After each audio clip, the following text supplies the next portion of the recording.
Nous sommes heureux de nous retrouver. Les quelques-uns qui étaient là dans la semaine ont commencé avec moi à découvrir ce sujet. Et vous qui êtes rassemblés ce matin pour ce culte dominical, je voudrais m'entretenir sur la nécessité de devenir en 2017, vous avez encore quelques semaines devant vous, pour devenir vous-même des réformateurs. C'est-à-dire des gens qui vont reconnaître la souveraineté de l'Écriture dans leur vie et des gens qui vont aussi participer à la vie de l'esprit. Nous avons vu au cours de ces deux précédentes conférences que la réforme, c'était le rétablissement de l'autorité de la parole de Dieu. Mais nous avons vu que la réforme a aussi été... Il y a trop de réverb pour moi là. La réforme a été traversée par des courants prophétiques. Et quand on retourne à la parole de Dieu, on se met dans des dispositions favorables à la manifestation du Saint-Esprit.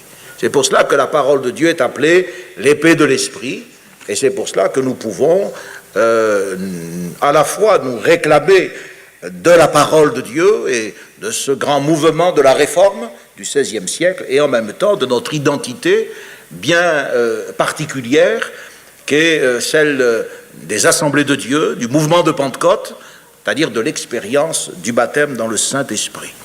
Je ne voudrais pas que vous puissiez penser un seul instant que le fait de revenir sur ces événements qui sont célébrés dans le monde cultuel et culturel signifie que j'adhère à tout ce qui se dit et tout ce qui se fait, ou que je suis en passe de devenir protestant. Non, je ne suis pas protestant, je suis un chrétien évangélique et pentecôtiste de surcroît, ce qui rétrécit notablement la marge de toutes les interprétations possibles de ce genre d'événement. Aujourd'hui, on veut passer du conflit, ce conflit qui a existé entre les protestants et les catholiques, à la communion. On sait très bien que ce qui est advenu dans le passé ne peut pas être changé. Mais ce que l'on espère changer, en tout cas, c'est la façon de se souvenir. Ce que l'on espère changer pour les générations à venir, c'est la transmission de ce passé. On ne change pas le passé. Mais ce que l'on peut modifier, c'est l'empreinte du passé dans ce présent.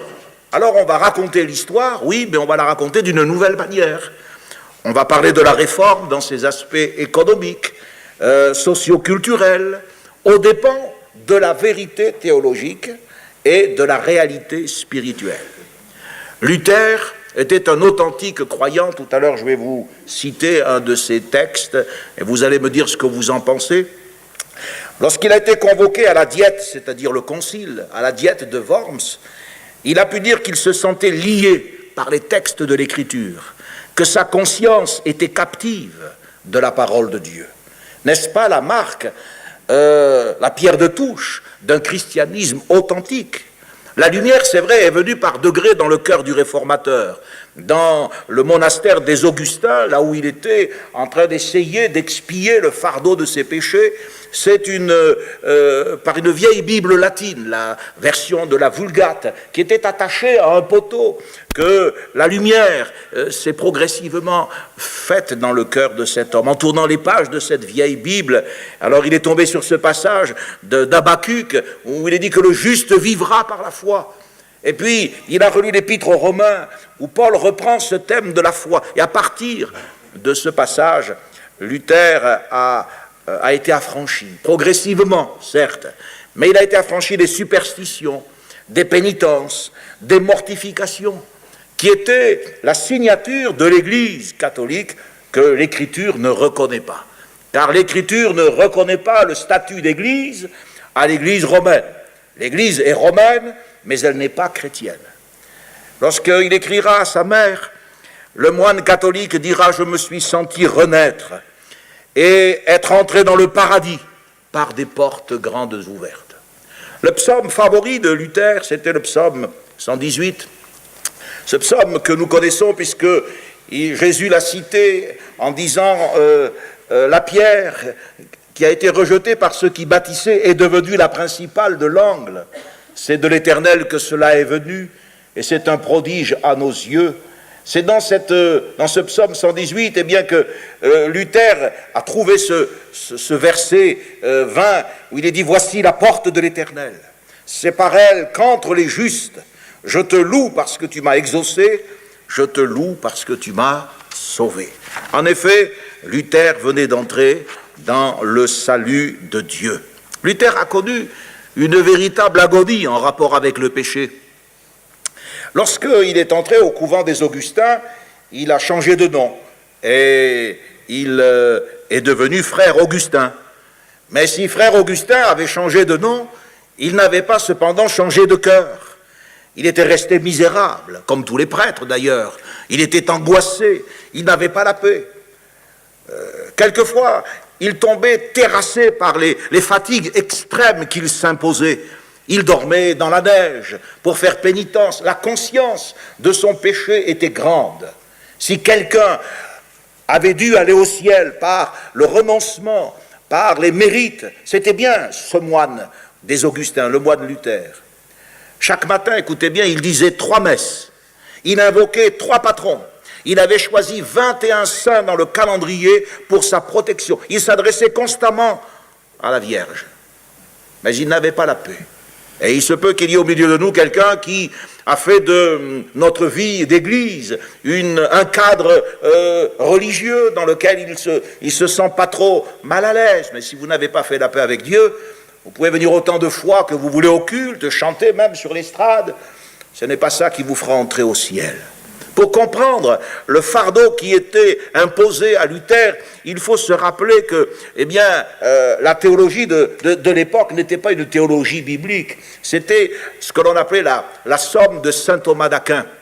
Je ne sais pas si vous avez lu saint Thomas d'Aquin, mais je ne vous recommande pas de le lire. Prenez du temps pour lire la Bible.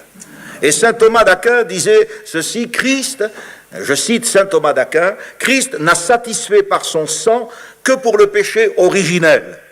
En conséquence, disait-il, chacun garde sur soi le fardeau de ses péchés individuels. Alors pour le frère Augustin, il n'y avait plus le péché originel, certes, mais tous les autres demeuraient. Et c'est pour cela que Luther était un homme angoissé, un homme anxieux pour son salut, un homme qui était peut-être sur le bord, sur le point de sombrer dans la folie. Mais la réforme, qui est le retour aux Écritures, a ramené Luther à la foi. Et il s'est senti renaître, et il est entré dans le salut de Dieu. Raconter l'œuvre de Dieu au travers de la vie de Luther ou des serviteurs qui l'ont précédé, car nous avons vu vendredi soir avec les pré-réformateurs que le renversement que fut la réforme était en préparation bien avant. Wycliffe en Angleterre avait reconnu déjà avant Luther que la Bible était la seule autorité. Il avait rejeté le dogme de la transsubstantiation et croyait à la scène comme nous le pratiquons. Et à l'origine, il a été à l'origine d'un mouvement national qui a amené l'Église d'Angleterre à se séparer du Vatican. Jean Hus a attaqué les indulgences, le purgatoire. Mais ne sachant pas où était la véritable Église, il s'est réfugié dans la doctrine d'une assemblée céleste, d'une assemblée cachée et gardée en Christ. Aujourd'hui, on parlerait de l'Église universelle. Savonarola était un moine mystique qui rejetait le matérialisme. Et sur la place de Constance, il a allumé le feu de l'évangélisation. Il y a eu William Tyndale, John Knox. Tous ces gens ont préparé le grand mouvement de la réforme. Mais ce qu'il faut remarquer, c'est que la réforme, c'est l'œuvre de Dieu. Dieu aurait pu se passer de ces hommes, mais il les a utilisés. Dieu aurait pu se passer de Luther lui-même, parce que est-ce qu'il y a quelqu'un qui soit nécessaire à quoi que ce soit dans l'œuvre de Dieu? Dieu peut très bien prendre les choses en main, mais il s'est servi de ces hommes. Et à un moment donné, lorsque les choses étaient mûres, lorsque le temps a été accompli, il a utilisé le dynamisme, la fougue et je dirais la virilité de cet homme. Et que Dieu fasse qu'il y ait des hommes de ce calibre qui se lèvent dans le mouvement de Pentecôte. Des hommes qui deviennent ce que Paul a dit dans l'Épître aux Corinthiens quand il a déclaré « Soyez des hommes ». On a trop de femmelettes, excusez-moi. Et il y a dans le christianisme quelque chose de viril qui doit être maintenu. qui doit être encouragé. Parce que les grandes réformes, les grands mouvements de l'esprit engendrent généralement de grandes souffrances. Nous l'avons vu. Et ces souffrances, aujourd'hui, je vois mal comment le peuple de Dieu pourrait, surtout avec l'Église en Europe, l'Église qui est peut-être endormie, attiédie, et qui a besoin de connaître un véritable réveil. Je vois mal comment ces souffrances pourraient être remportées de manière victorieuse. Dieu crée les grands événements dans l'histoire des hommes, mais il emploie des hommes pour cela. Cependant, sans lui et sans une préparation, tous ces événements deviendraient de grands avortements. Et c'est pour cela qu'il faut se préparer. Si nous voulons un réveil pour la France, un réveil pour l'Europe, car si la France pouvait tomber, eh bien, au pied de Jésus-Christ, certainement qu'avec son impact culturel, l'Europe serait puissamment influencée. Et en tout cas, c'est ce que nous souhaitons. Lorsque Luther s'est présenté avec dans son cœur cette conscience que maintenant il s'en était assez, alors il a cloué ce document avec les 95 thèses sur les portes de l'église de Wittenberg, et le coup de marteau a fait beaucoup plus d'effet que ce que l'on est en droit d'attendre d'un simple coup de marteau. En fait, c'était Dieu qui maniait ce marteau. Et le clou de la vérité a été enfoncé dans les consciences. Le bruit a résonné jusqu'aux frontières de l'Europe, et bien au-delà, car nous sommes au XVIe siècle, et c'est la découverte du Nouveau Monde. Avec les croyants qui vont partir aux États-Unis, ce qui deviendra les États-Unis d'Amérique, eh bien c'est le monde entier qui est touché par la vérité. Luther n'a pas découvert la vérité. La vérité était là depuis longtemps. Mais qui est-ce qui a saisi et qui est-ce qui a brandi la vérité à la manière de Luther? Oh, oui, il y avait des pré-réformateurs, et puis il y avait tous les collaborateurs de Luther. Il y avait le jeune Mélenchon, un théologien de la Réforme. Mais Mélenchon, s'il a protesté contre les abus, il en est resté là. Il y avait Hutten, Sickingen, il voulait simplement l'indépendance de l'Église. Une Église anglicane, une Église en Allemagne, en France et en Suisse. La Réforme est propre à ces pays. Mais l'impulsion, elle est venue de Wittenberg. Elle est venue de ce moine qui avait été travaillé par le Saint-Esprit sur la question du péché, qui avait pris avec lui la parole de Dieu jusqu'à pouvoir affirmer qu'il était lié par les Écritures, que sa conscience était prisonnière de la parole de Dieu.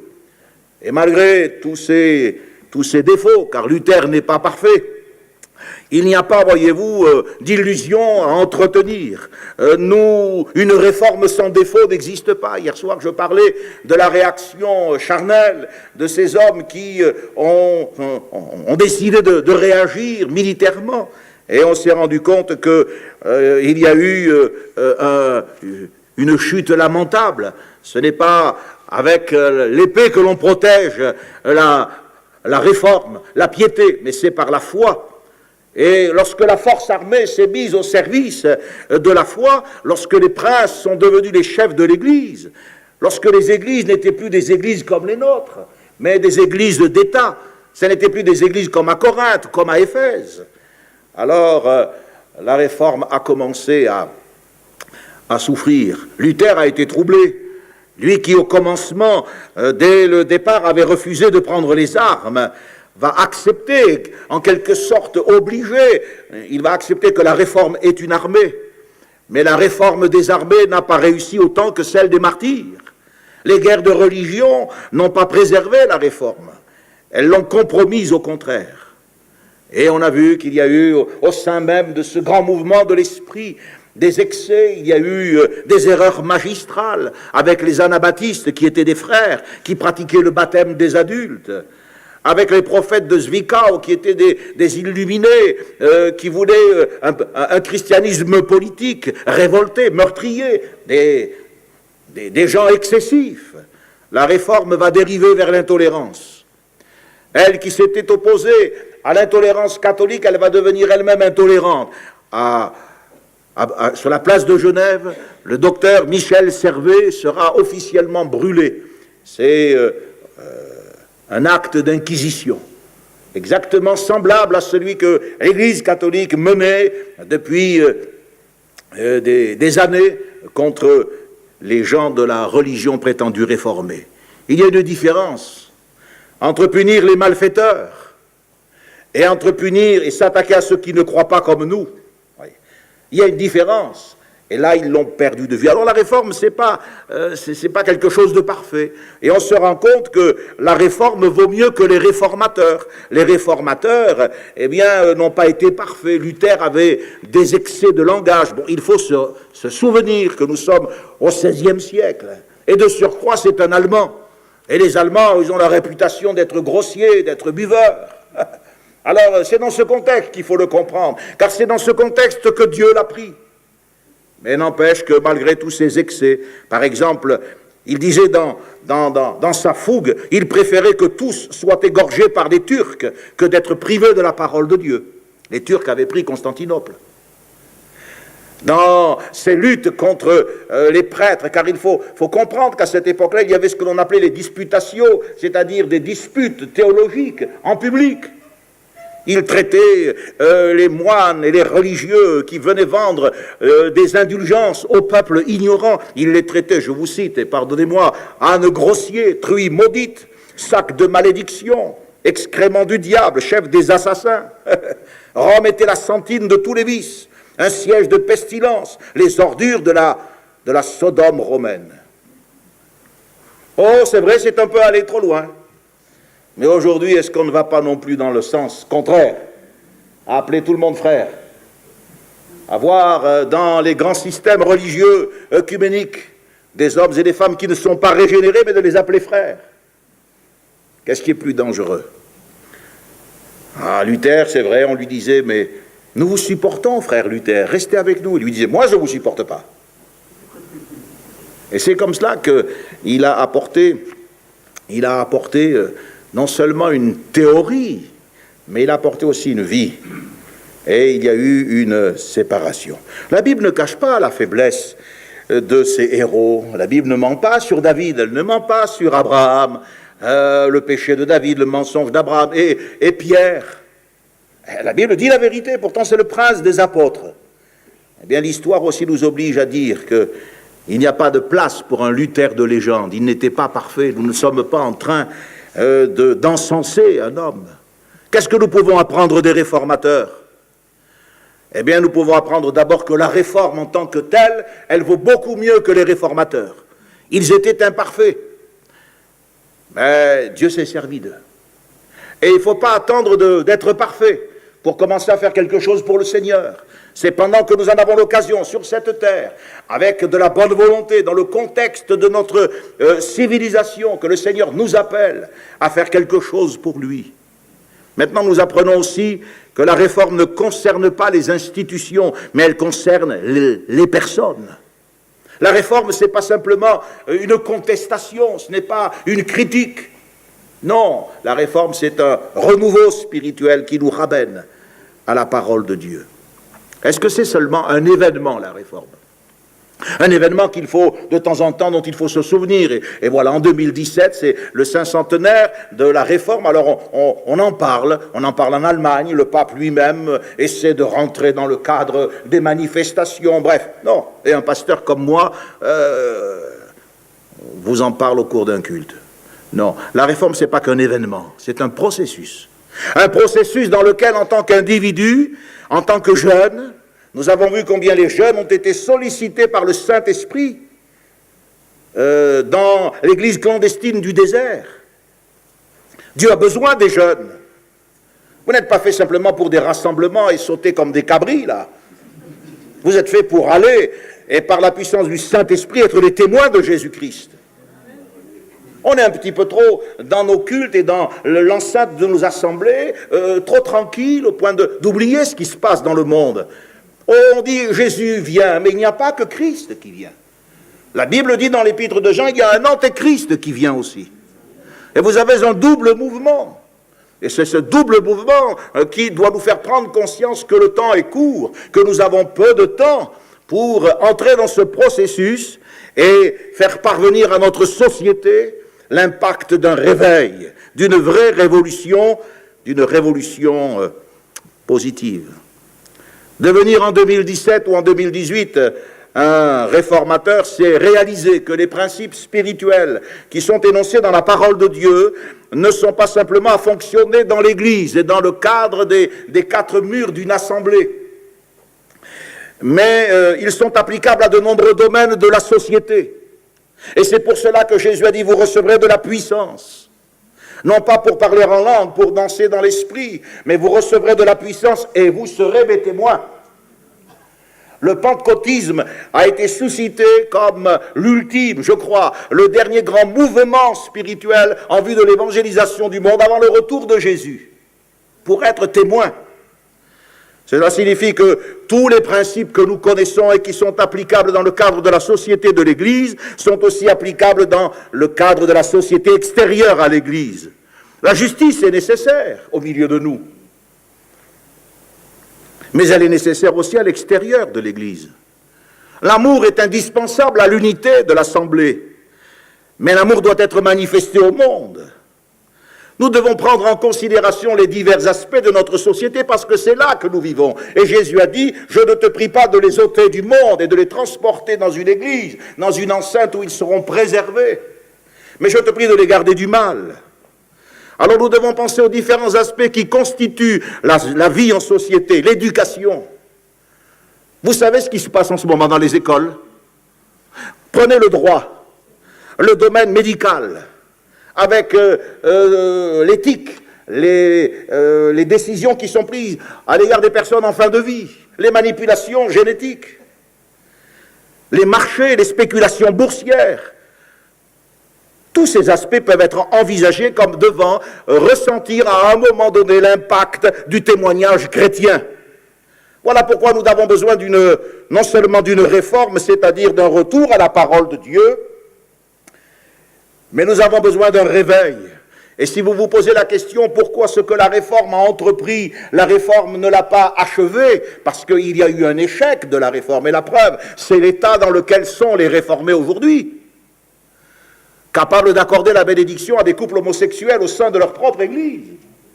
On est loin de Luther, qui parlait de la grande guerre menée par Dieu contre le péché, puisque le péché est toléré. Regardez, je vous ai promis de vous lire un texte de Luther, vous allez me dire ce que vous en pensez.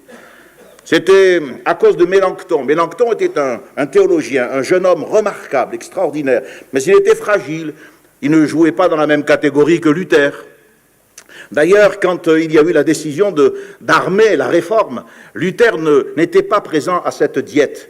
Il y a eu deux diètes importantes, deux conciles importants dans l'affaire de Luther, c'est la diète de Worms. C'est à Worms que Luther se dresse et dit « Je suis lié par la parole de Dieu, réfutez-moi par les Écritures », disait-il. Il a résisté à toute l'Europe. Mais il a été ensuite, il est tombé sous le coup d'une condamnation. Et quand il y a eu la deuxième diète, celle de Wartburg, il n'a pas pu se présenter. Et il a donc délégué Mélenchon. Mélenchon était sérieux, c'était son principal collaborateur, mais il n'avait pas le calibre de Luther. Et pressentant les menaces, il a cédé. Et c'est comme ça que Luther a vu que, malgré toutes ses positions antécédentes, une armée devait se mettre en place, une armée protestante, avec des princes protestants, et on a eu des églises protestantes, mais on a eu aussi des villes protestantes, on a eu des nations protestantes. Et c'est ainsi qu'il y a eu comme un avortement. Avant Augsbourg, nous avons un homme de l'esprit qui dirige le mouvement de la réforme et le dirige d'après la parole. Après Augsbourg, la chair va prendre les choses en main et va se laisser diriger par la politique. Et les princes vont politiser, militariser la réforme. On va parler de coalition, de négociation, d'armée, de généraux. Vous avez entendu parler de l'amiral Coligny. C'est un prince protestant, le prince de Condé. Les choses spirituelles ont été ramenées au niveau des affaires de l'État et tout a commencé à reposer sur le compromis. C'est à partir de là que la santé de Luther est allée en s'altérant. On a assisté au commencement de la réforme des princes, aux dépens de la réforme de l'Évangile, de la réforme des prophètes. Mélenchon n'a pas su maintenir les exigences, il s'est soumis. Il était pieux, il était dévoué, mais ça ne suffisait pas. Et ici, il y a beaucoup de gens pieux. Nous sommes tous dévoués à nos assemblées. En ce moment, les assemblées à Lyon sont dévouées, mais ça ne suffit pas d'être pieux, d'être dévoué, de se rassembler de temps en temps dans un culte et de prier. Il nous faut quelque chose de plus. Si nous voulons impacter la société, et si nous voulons que nos assemblées deviennent des leviers au travers desquels Dieu va amener une multitude d'âmes sauvées. Je ne sais pas comment vous vivez l'Évangile. Ce matin, je me suis réjoui d'entendre vos chants, de voir votre tenue respectueuse et d'entendre des louanges. Apprécier d'entendre dire « Seigneur, je veux au ciel ». Moi aussi, je veux aller au ciel. Mais ce que je refuse, c'est d'aller au ciel tout seul. Je veux emmener avec moi le plus grand nombre d'hommes. Est-ce que vous êtes d'accord avec moi? Le plus grand nombre de femmes. Mais comment aujourd'hui amener ces hommes et ces femmes qui sont sous la tension, dans la peur du terrorisme, nourris de préjugés? Comment amener des gens à nous faire confiance alors qu'il y a des excès au niveau du charismatisme, des mouvements évangéliques libres, des églises ethniques? Comment les amener à nous faire confiance lorsqu'il y a des chutes morales aussi retentissantes que celles dont on entend généralement parler avec des prêtres pédophiles et je ne sais trop quelle affaire sordide? Vous comprenez le drame dans lequel nous sommes placés? Nous avons besoin de convaincre. Ce n'est plus notre réputation qui est en jeu, c'est notre crédibilité. Et pour être crédibles, nous qui sommes revenus à la parole de Dieu, car je sais que nous aimons tous la parole de Dieu, il nous faut quelque chose de plus. Il nous faut l'action de l'esprit. C'est pour cela que si nous on ne fait pas la révolution, le diable va la faire. Vous savez combien de vies humaines ont été sacrifiées pendant la révolution? 1 million de vies humaines en France. Et si il n'y avait pas eu une suite, la révolution n'aurait été qu'un bain de sang, qu'un massacre inutile. Mais il y a eu les États généraux, ensuite il y a eu l'Empire avec Napoléon, et puis après il y a eu les républiques, la République. Si Luther n'avait simplement fait que protester, sa contestation aurait été une espèce de rouspétance, pointe à la ligne. Mais il avait en vue autre chose, ramener le peuple à la parole de Dieu. Seulement, Satan, qui est notre ennemi, chaque fois que nous nous mettons en mouvement, lui aussi se met en mouvement. Le Christ vient, mais l'Antéchrist vient aussi. Satan a fait entendre son persiflage. Il y a eu des excès. Les pasteurs même de Genève, je le disais hier soir, les respectables pasteurs de Genève étaient contre les manifestations de l'esprit. C'était dégradant. Alors que quand les premiers pasteurs du désert, c'est-à-dire de l'église clandestine, étaient nommés, on leur donnait, écoutez bien, on leur donnait pas un certificat comme aujourd'hui à l'école biblique, que ce soit à l'ITB ou à Jérusalem, non. On leur donnait un papier, et vous savez comment on l'appelait ce papier? Certificat de potence. Parce que la plupart de ces pasteurs étaient condamnés. Ils savaient qu'ils exposaient leur vie. Alors moi, ce matin, je dis, qui est-ce qui est prêt à exposer sa vie pour le réveil? Qui est-ce qui est prêt à sortir du cadre de la tranquillité? Tout à l'heure, on va en parler. Qui c'est qui va être capable de s'indigner pour dire, j'accepte plus cet état dans mon pays, dans ma ville, dans ma famille. Je veux voir ces gens sauvés. Écoutez ce que disait Luther à propos des soucis de Mélenchon, car il se faisait beaucoup de soucis. Et après, il s'en est reproché, le pauvre Mélenchon, il s'en est voulu de ne pas avoir le caractère de Luther, qui, malgré ses excès, était capable de résister à un bataillon de catholiques. Écoutez ce qu'il dit. Il s'adresse à Mélenchon. « Je hais de tout cœur les soucis de votre esprit, dont vous dites que vous êtes fatigué. D'où viennent-ils ces soucis? De notre incrédulité. Ils ne proviennent ni de notre cause, ni de sa grandeur. La cause était bien autrement plus grande du temps de Jan Hus et de ses devanciers. D'ailleurs, si la cause est grande, grand est le patron qui la protège. Notre querelle est-elle mauvaise? Rétractons-nous. Si elle est bonne, pourquoi faisons-nous Dieu menteur qui nous demande d'avoir du courage et d'être joyeux? Moi aussi, je tremble à certaines heures, mais je repousse les suggestions de la peur. Pour le péché, Christ est mort. Pour la vérité et la justice, il ne mourra point. Il vit et il règne. Or, s'il règne, Mélenchon, que craignez-vous? Quel danger la vérité court-elle? Et si vous répondez que Dieu peut, dans sa colère, accepter que la vérité périsse, alors périssons avec elle, Mélenchon. Mais ne vous gorgez plus d'inquiétude comme les sangsues se gorgent de sang. Quant à moi, je ne sens pour notre cause aucune ombre de frayeur. Dieu peut ressusciter les morts. Alors par conséquent, il peut la maintenir, alors même qu'elle serait près de succomber. Dieu peut la relever. Ce qu'il vous faut, c'est la foi. Il faut que la cause de la foi soit soutenue par la foi. Devenez fort dans le Seigneur, Mélenchon. Celui qui gouverne les événements s'appelle « Je suis celui qui suis ». Regardez en haut, le ciel est à vous. Ce que nous demandons arrivera, et si cela n'arrive pas, nous aurons mieux. Nous attendons un royaume qui nous dédommagera des douleurs d'ici-bas. Le Seigneur a commencé cette œuvre sans notre avis. Il la protégera sans prendre notre avis. Il peut faire infiniment au-delà de ce que nous pensons ou demandons.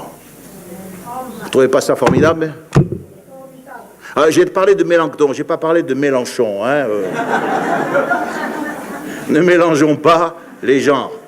Non, je dis ça parce que une fois je prêchais sur la glossolalie et il y a quelqu'un qui n'était pas au culte, il dit sur quoi il a passé le pasteur Chiner, il a parlé d'une certaine lalie qui était grosse, donc je préfère prendre mes précautions.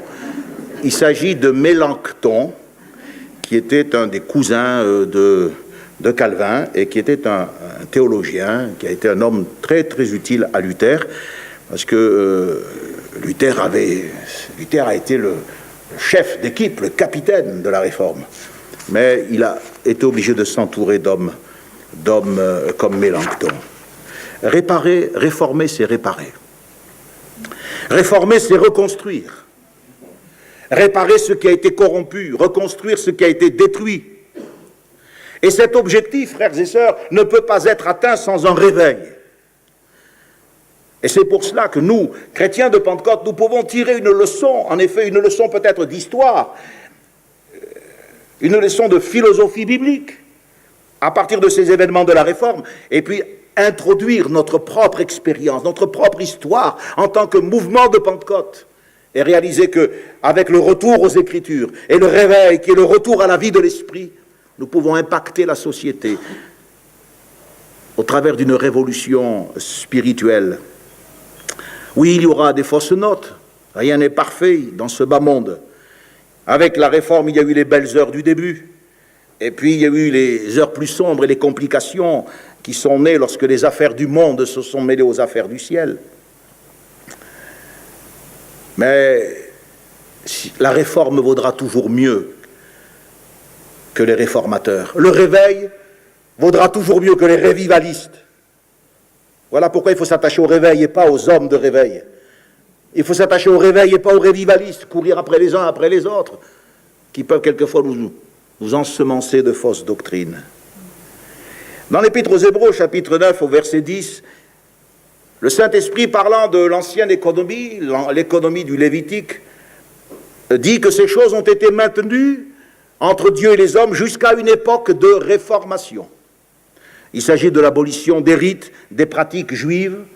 Nous ne sommes pas juifs, pas plus que nous ne sommes protestants, nous sommes chrétiens. Et nous sommes chrétiens remplis de l'Esprit. Dans le livre du prophète Jérémie, chapitre 7, verset 13, verset 3, chapitre 18, verset 11, et chapitre 26, verset 13, à 3 reprises dans Jérémie, il est dit « Réformez ». Réformez vos voies et vos œuvres.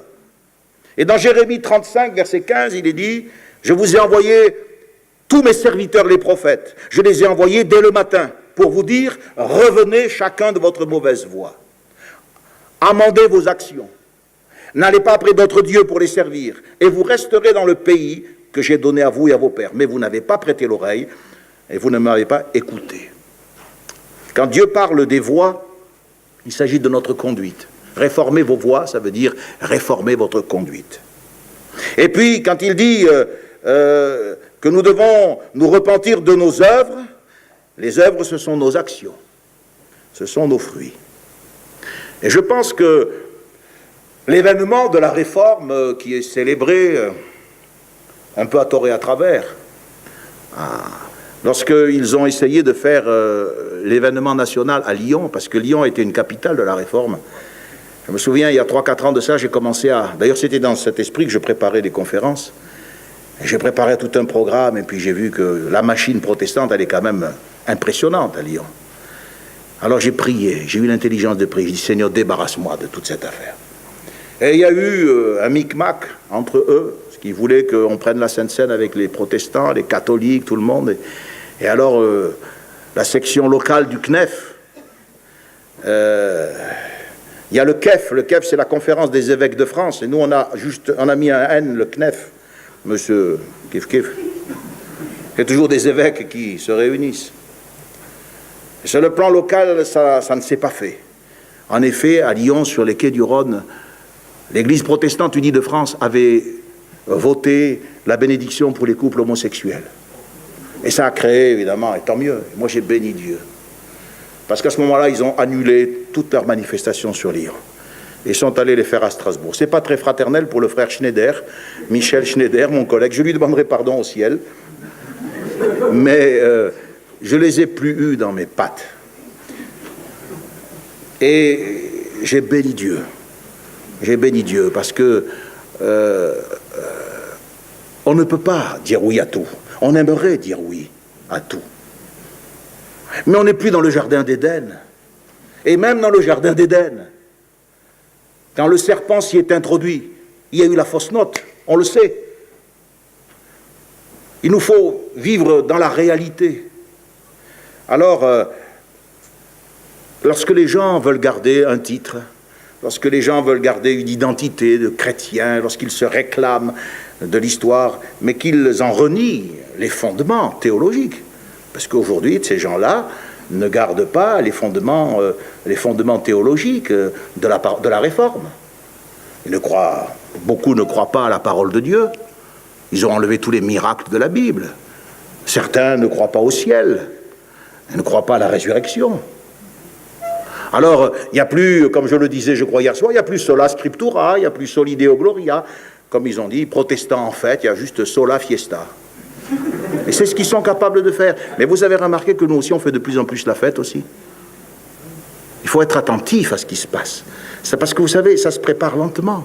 Autant les œuvres positives de Dieu, les œuvres du diable, ça ne vient pas comme ça au débouché d'un virage, ça se prépare. Il y a un travail de sape qui se fait. Voilà pourquoi dans la Bible, il est question de plusieurs réformations. Par exemple, dans le 2e livre des Chroniques, au chapitre 15, verset 3, vous avez la réforme spirituelle du roi Asa. Asa, c'est ce roi qui, à la fin de sa vie, a eu les pieds malades, et il n'a pas consulté Dieu, et il est resté en quelque sorte sous le jugement de Dieu. La nation était malade, elle était ignorante de la loi divine, elle vivait séparée de Dieu. Pourtant, c'était Israël, il se réclamait de Dieu. La Bible dit, pendant longtemps, il n'y eut pour Israël ni vrai Dieu, ni sacrificateur qui enseignait sa loi. Et il y a eu une rechute à cause d'un manque de foi. Il a eu recours lui aussi aux armes charnelles. Lorsque vous regardez 2 Chroniques, chapitre 20, versets 32 à 33, il est question de la réforme du roi Josaphat. C'est une réforme, certes, mais une réforme sans séparation. La Bible dit, seulement les hauts lieux ne disparurent point, et le peuple n'avait pas encore le cœur fermement attaché au Dieu de ses pères. Oui, je me suis réformé, mais je ne veux pas de rupture.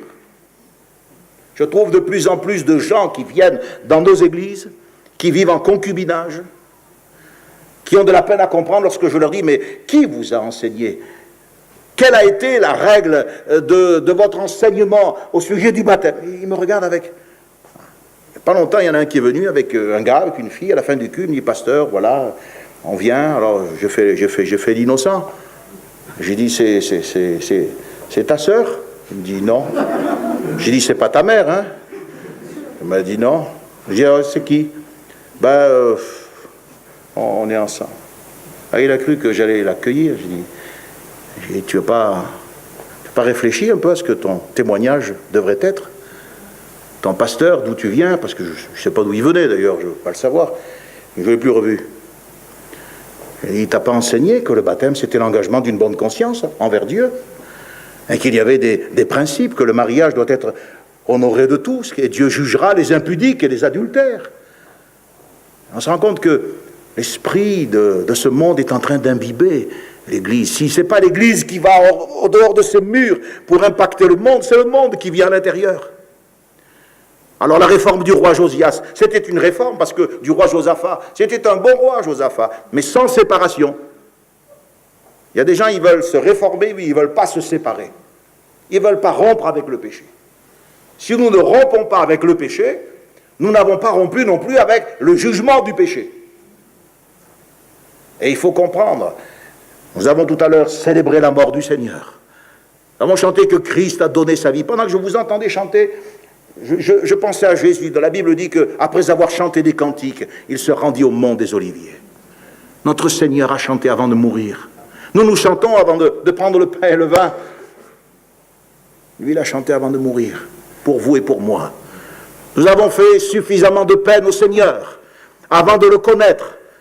Nous avons suffisamment blessé son cœur par nos péchés et par nos offenses pour continuer à l'attrister aujourd'hui par une attitude sans séparation, une réforme sans séparation. Vous avez aussi la réforme du roi Joas, 2 Chroniques 24. C'est une réforme sans piété. Oui, c'était réformé, mais il n'y avait pas la piété qui allait avec. Parce que cette réforme, elle était née dans le cœur d'un autre. Du temps de Joas, il y avait un sacrificateur comme ça. Il s'appelait Jéhojada. Et la Bible dit que Jéhojada, c'était un homme qui s'entendait à avoir la vision de Dieu. Et pendant toute la vie de Jéhojada, on offrit constamment des holocaustes dans la maison de l'Éternel, nous dit le texte, après la mort de Jéhojada. Les chefs de Juda abandonnèrent la maison de l'Éternel, le Dieu de leurs ancêtres. Et il est dit, Joas fit tout ce qui est droit aux yeux de l'Éternel pendant tout le temps où il bénéficia de l'enseignement du prêtre Jéhojada. Ah ouais. Il y avait le mentor. Alors quand il y avait Jéhojada, on marchait dans les voies de Dieu. Athalie a été mise à mort. Le usurpatrice du trône. On a remis en ordre les clans des sacrificateurs. Tout cela est né dans le cœur de Joas? Non. Cela est né dans le cœur de Jéhojada. C'est Jéhojada qui disait, fais ça, comme un père le dit à son enfant. Mais en fait, Joas avait un cœur qui était imperméable à la vérité. Et la preuve que ce cœur était imperméable à la vérité, c'est la profonde injustice qu'il a manifestée. Lorsque Jéhojada est mort, il a tué son fils. Il a tué son fils. Nos enfants de chrétiens, nos garçons et nos filles de l'école du dimanche, des clubs d'adolescents, ne doivent pas se détourner de l'Église et du Seigneur Jésus-Christ quand ils sont émancipés, 16 ans, 18 ans, 20 ans. Tant qu'il y a papa, tant qu'il y a maman, tant qu'il y a le Jéhojada, oh oui, mais il y a une réforme. Il n'est pas comme les autres. Mais c'est une réforme qui doit être accompagnée de piété, une piété personnelle, une dévotion réelle, une relation avec le Seigneur. Ça ne doit pas être toujours dans le cœur de notre. Ça doit être dans mon cœur. Et puis il y a la réforme du roi Osias, 2 Chroniques 26. Vous avez entendu parler d'Osias. La Bible dit que Dieu l'a soutint de manière admirable jusqu'à ce qu'il devint puissant. Mais quand il devint puissant, son cœur s'éleva pour s'enorgueillir. Une réforme sans lendemain. Le roi est mort lépreux. Pour réformer, et c'est par là que je vais terminer, il faut arriver à un stade d'indignation spirituelle qui nous amènera à affronter la réalité du statu quo.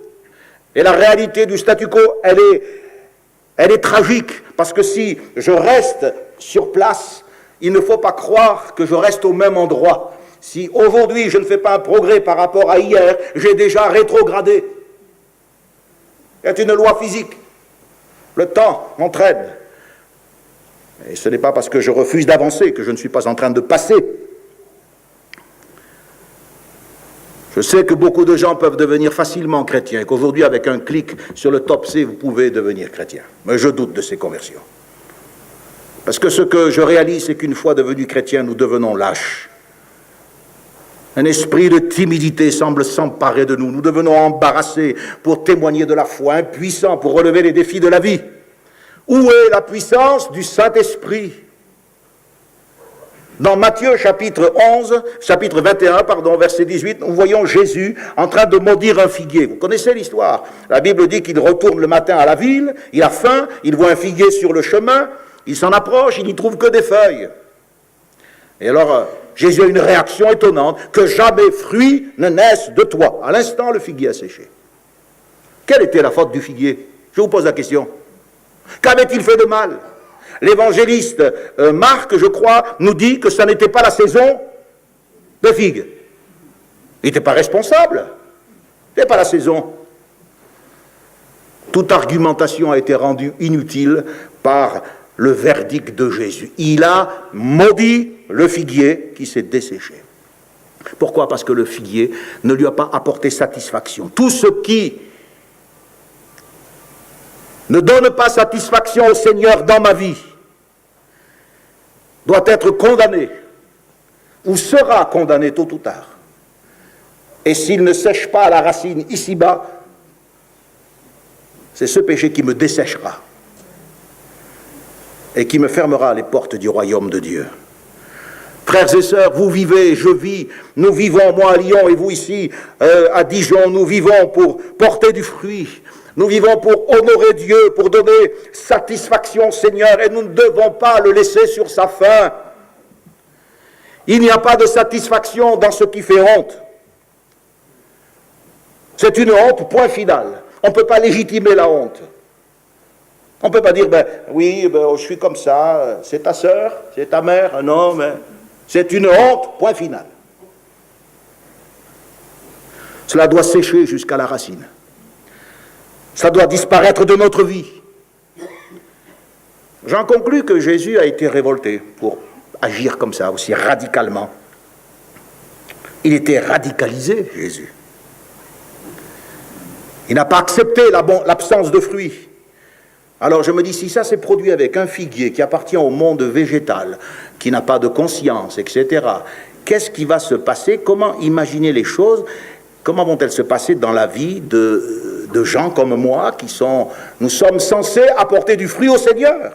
Et nous sommes des êtres doués d'un sens moral, de volonté. On ne pourra pas dire, mais ce n'était pas la saison. Hein. Le Seigneur dira, je t'ai donné 70 ans, 75 ans de vie, pour que tu portes du fruit. On va commencer l'année dans quelques semaines, les réveillons, les fêtes. Mais est-ce que nous réalisons qu'en 2018, Dieu va nous donner encore une année? Vous connaissez cette parabole où le vigneron dit, mais Seigneur, laisse-lui encore une année, peut-être portera-t-il du fruit à l'avenir, sinon tu le couperas, laisse-lui encore une année. Chaque fois que je passe un Noël, je dis, Seigneur, tu me laisses encore une année pour porter du fruit. Je ne suis pas sur la terre pour perdre mon temps, ma demeure, elle est dans le ciel. Mais je suis sur la terre pour porter du fruit. Il nous faut arriver aussi à cette indignation. Qu'est-ce qui vous indigne le plus? Quand les baleines se prennent la queue dans la banquise? Quand le climat menace l'extinction des grands phoques ou des ours? Ah, les gens ils sont bouleversés. C'est dommage que les baleines, en effet, disparaissent. Je suis tout à fait d'accord avec Huot, là, Jacques, je ne sais plus comment il s'appelle. Bon. Mais c'est encore plus terrible et plus tragique quand les âmes se perdent. Vous comprenez? Et ça, il n'y a personne au gouvernement, personne à l'Assemblée nationale qui prendra en cause ce fait. C'est nous, les églises de Jésus, le peuple de Dieu qui devons réfléchir sur cela. Un jour, dans le psaume 13, David a dit, « Jusqu'à quand, Éternel, m'oublieras-tu sans cesse? Jusqu'à quand me cacheras-tu ta face ?» Et à plusieurs reprises, je crois qu'il y a 4 fois, « Jusqu'à quand? Jusqu'à quand ?» Qui c'est qui n'a pas dit dans sa vie de chrétien à un moment ou à un autre, « Jusqu'à quand, Seigneur? Jusqu'à quand je vais rester malade? Jusqu'à quand je vais échouer là? Les jeunes, ce sera le permis de conduire. La fille amoureuse, mais jusqu'à quand il va attendre avant de me proposer sa main? C'est bien le permis de conduire, c'est bien de se marier, mais il y a aussi d'autres choses qui nous donnent. C'est bien d'être en bonne santé aussi. Personne ne peut répondre à cette question jusqu'à quand. Vous savez, vous, jusqu'à quand? Non, moi je ne sais pas. Je ne crois pas qu'il y ait un ange qui le sache. Je ne crois pas qu'il y ait un prophète sur la terre. Et tous ces gens qui viennent vous dire je bénis la richesse, et ça, en cette année, tu vas devenir milliardaire. Ce sont des menteurs, des voleurs et des escrocs. Il ne faut pas être bête et perdre du temps. Je ne sais pas pourquoi je te désigne, mais il n'a rien à voir avec eux. Hein. Excuse-moi, pasteur. Je vais me tourner vers là, mais là aussi je suis embêté. Bref, ne perdez pas de temps avec ces gens. Tournez-vous vers le Seigneur. Tournez-vous vers la parole de Dieu. Cherchez sa présence. Vous êtes, et nous sommes les seuls qui possédons la réponse à cette question. Je suis le seul à pouvoir dire jusqu'à quand ça va durer. Je vais vous donner ma conviction. Ça va durer tant que nous resterons tièdes. Ça va durer tant que nous ne sortirons pas de ce qui est tiède pour aller vers ce qui est bouillant. Tant que nous ne sortirons pas de cette espèce de foi chrétienne qui est mêlée de religiosité déjà, pour aller vers la foi vivante, approuvée de Dieu, qui intronise le miracle et le surnaturel, jusqu'à ce que nous donnions entièrement notre vie sur l'autel. Ça va durer tout le temps qu'on pourra le supporter. Mais quand ça nous deviendra insupportable, quand ça deviendra intolérable, quand ça deviendra inacceptable, alors on comprendra que le Seigneur ne nous cache pas sa face, mais que ce sont nos péchés, nos négligences qui sont une barrière entre lui et nous. Ésaïe, chapitre 59. Les gens s'indignent partout, de partout. Récemment, je crois qu'il y a un an de ça, il y a un petit livret qui est sorti, « Indignez-vous ». On s'indigne pour la cause des migrants, et on a raison. On s'indigne maintenant pour le commerce honteux de ces hommes en Libye, et on a raison. Mais si on s'indigne pour des conditions de vie, d'exploitation sociale ou d'injustice, n'est-ce pas aussi une source d'indignation pour nous de ne pas voir le fruit de notre travail, de ne pas voir le réveil, de voir des âmes se perdre? Vous allez me dire, mais pasteur Schinner, et Jésus, qu'est-ce que vous faites de Jésus? Ben, Jésus, il s'est révolté, justement. Il s'est révolté souvent. Écoutez, je vais vous lire, parce que peut-être qu'on n'a pas la même Bible. Jésus entra dans le temple de Dieu. Il chassa tous ceux qui vendaient, qui achetaient dans le temple. Il renversa les tables, les changeurs, les sièges. Il a mis une pagaille pas possible. Le siège des vendeurs de pigeons. Il renverse les tables, les sièges. Imaginez ce que ça ferait ici, là. Imaginez-moi en train de renverser la table, les chaises. Dans un autre texte, il nous est dit qu'il s'est fait un fouet. Il ne laissait personne transporter quoi que ce soit dans le temple. Et à côté de cela, Jésus était ému de compassion. Quand je regarde le Sauveur, je me rends compte que Jésus était tendre envers les brebis, mais il était dur envers les loups. Il ne laissait pas passer. Et nous devons aimer nos troupeaux, et j'aime mon troupeau. Et vous avez un privilège d'avoir aussi un pasteur qui aime son troupeau. Il ne faut pas nous reprocher de vouloir être dur avec les loups. Nous devons être durs avec les loups. Les menteurs, les faux prophètes, tous ceux qui usurpent l'évangile. Et puis, les faux serviteurs de Dieu. Quand Pierre est venu pour dire « Seigneur, à Dieu ne plaise, cela ne t'arrivera pas. On va mettre de côté la croix. Arrière de moi, Satan! Tu mets en scandale. Tes pensées ne sont pas les pensées de Dieu, ce sont celles des hommes. » Jésus n'a pas tout accepté comme on pourrait quelquefois le croire. Il a été le plus révolté de tous.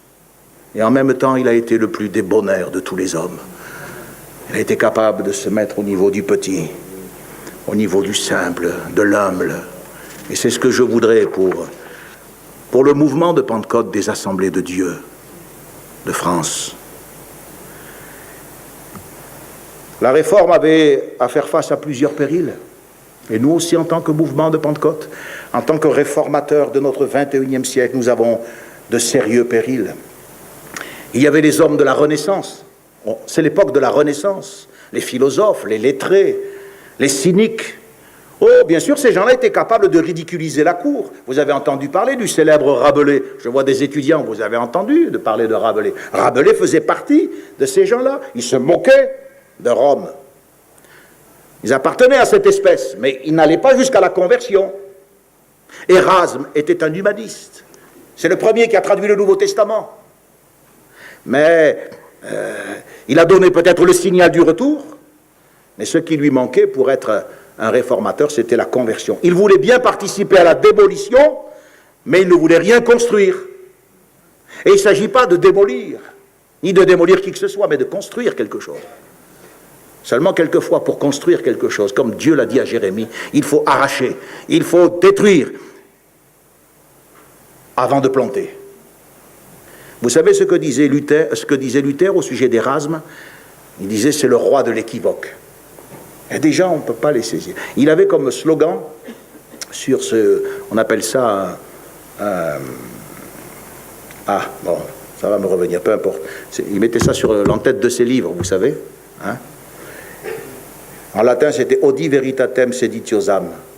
En traduction libre, ça veut dire je hais la vérité qui bouge. Il voulait la vérité, mais il ne voulait pas que ça remue trop. Il ne fallait pas que ça fasse de bruit. C'est pas qu'on aime le bruit, c'est pas qu'on aime tout changer, c'est que quand la vérité est prêchée, ça retentit, mes amis, d'une manière souvent bruyante.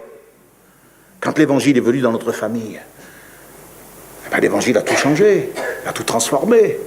Nous sommes sortis des ténèbres, nous avons découvert la vérité. Et il y avait un autre péril, c'était les courants mystiques. Je vous ai parlé de Staupitz, de l'évêque Brissonnet en France, des hommes pieux, des hommes sensibles. Oh, ils se seraient contentés de prêcher. Ils auraient montré le Seigneur sans le confesser, montré l'évangile sans s'y conformer. Aujourd'hui aussi, on a beaucoup de courants mystiques dans l'Église.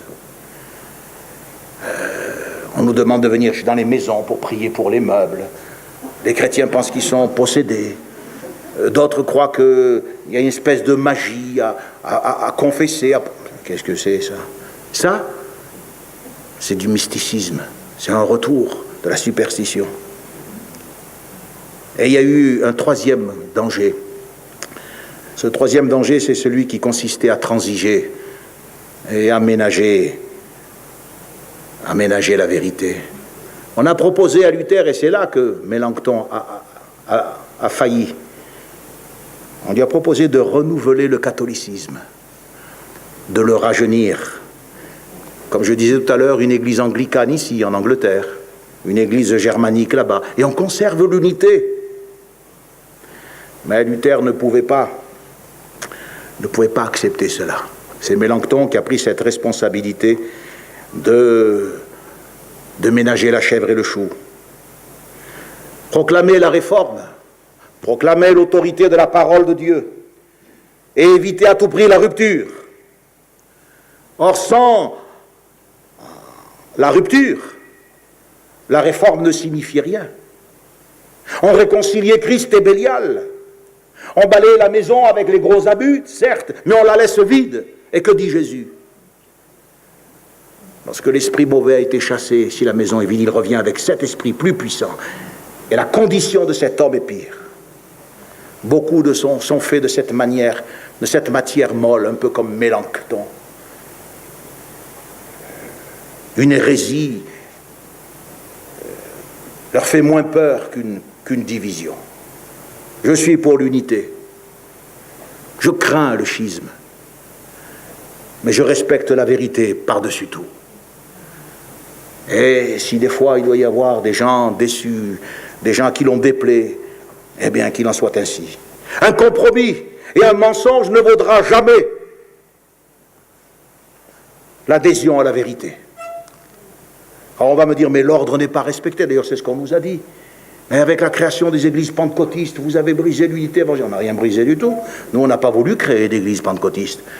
Mais quand l'Esprit est venu, alors on n'a pas voulu de ces manifestations. On a été obligé de sortir des églises évangéliques baptistes. Luther ne voulait pas créer une église au départ. Le diable a mis sa patte et c'est venu de cette manière. Si la réforme a renversé, ça a été pour rebâtir. Si le mouvement de Pentecôte a renversé, ça a été pour construire.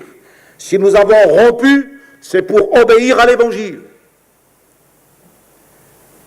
Nous n'avons pas aujourd'hui à revenir sur ces fondamentaux. Or, je trouve que par beaucoup d'aspects, eh bien, nous revenons en marche arrière. Ma conclusion, la voici. On n'a jamais pu supprimer le recul. L'artillerie s'est développée depuis longtemps. Elle est toujours plus sophistiquée, plus meurtrière. Il y a une chose qu'on n'a jamais pu supprimer dans l'utilisation des armes de guerre, c'est le recul. On n'est jamais parvenu à supprimer ce mouvement. Lorsque le tir est enclenché, il y a le recul. Et il y a eu un recul après les apôtres. Le tir est parti. Et il a atteint le but. Tout le paganisme s'est effondré. Les cultes d'Isis, les mystères d'Osiris, tout ça, ça s'est effondré. Le christianisme, boum, il y a eu le recul. Et avec Constantin, on s'est emparé de la vérité. Il y a eu un recul après les réformateurs. Et il y a eu une église réformée qui a négocié avec le monde et qui aujourd'hui ne sait pas ce que c'est que la régénération. Chaque fois qu'il y a un progrès, chaque fois qu'il y a un coup au but, j'ai pu noter qu'il y a une réaction de recul. Réaction de recul dans la prière, satisfaction, éloignement de la saine doctrine. Quelquefois, le recul se fait par l'intermédiaire d'un scandale, d'une chute morale. Frères et sœurs, travaillons à supprimer le recul. Vous avez été enfantés il y a des dizaines et des dizaines d'années par des hommes qui étaient marqués par l'Esprit de Dieu. Un de mes pasteurs a été le frère Gisquet. N'oubliez pas ce que vous avez reçu. Aujourd'hui, vous avez un serviteur de Dieu loyal qui a été mandaté pour vous conduire. Travaillez avec lui. Soyez derrière lui. Mettez le feu à cette ville. Cherchez la vie de l'esprit. Demandez à ce qu'il y ait des dons spirituels dans vos cultes, dans vos réunions d'évangélisation, des guérisons, des miracles. Nous avons eu un retour à la parole de Dieu. Que Dieu soit béni. Demandons un réveil personnel. Que l'Esprit vienne. Alors ce retour n'aura pas été vain. Ce que nous avons commencé, nous allons l'achever. Ce que nos pères ont commencé lorsqu'ils ont bâti cette assemblée, nous allons l'achever. Puis nos enfants après nous vont l'achever. Si le Seigneur tarde à venir, les choses n'iront pas en s'améliorant. Voilà pourquoi nous avons besoin de gens solides, de gens forts, de chrétiens authentiques. Que Dieu vous bénisse. Je vous dis toutes ces choses avec tout mon amour. J'espère que personne n'aura été choqué, mais que Dieu vous bénisse. Dans cette région de France, vous avez une responsabilité unique. C'est à vous que le flambeau a été présenté. Alors, ne mettons pas le chandelier sous le boisseau. Mettons-le bien en face, pour que tout le monde voie la lumière. Amen.